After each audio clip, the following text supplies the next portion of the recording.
That is, Um, so one thing, and I think you had a friend there that this applied to, and I had a friend there that this applied to. I know there were two. I don't know if there were more. Brothers aren't the only ones who harm. yes. Brothers are not the only ones who harm. At least 7%, and we say this in our course, at least 7% of the cases that have been reported of sibling Right. sexual trauma and abuse are sisters. And let me tell you what, and I know a couple more that weren't at the conference. Sisters can be mean as Mm, heck. yes. Oh my golly. And that is the case with my friend, but also, I've talked to a few survivors not in the conference.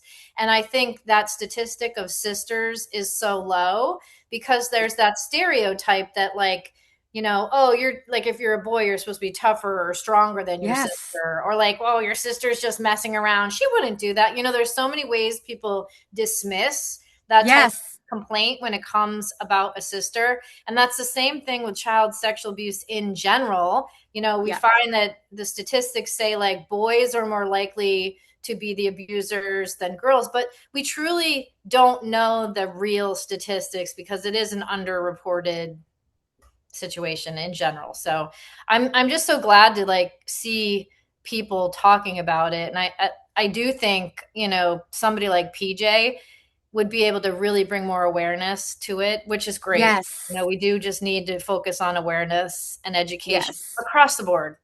So, Yep. Yeah, so that's everything that I had on my list that just came to me when we said we need to jump on and do a yes, like a debrief from the conference. But I know. It's oh, it great. was so like my one of my favorite things was seeing you again I because you're in Connecticut and I'm in West Virginia. know. So that just was yeah, it's always good to be in your presence doing Uh, this work.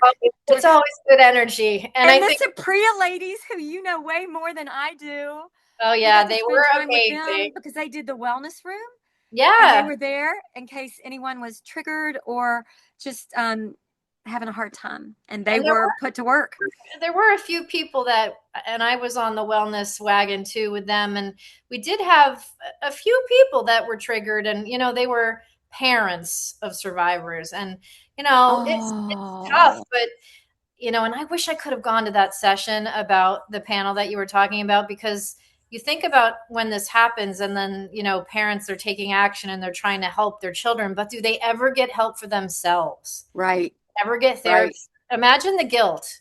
Like, Maybe if a CAC, but I've literally had two CACs said, we don't know what to do with this yeah, because the person causing harm is a child. Like sometimes right. law enforcement kicks it out. And I'm like, oh my gosh, this is so hard.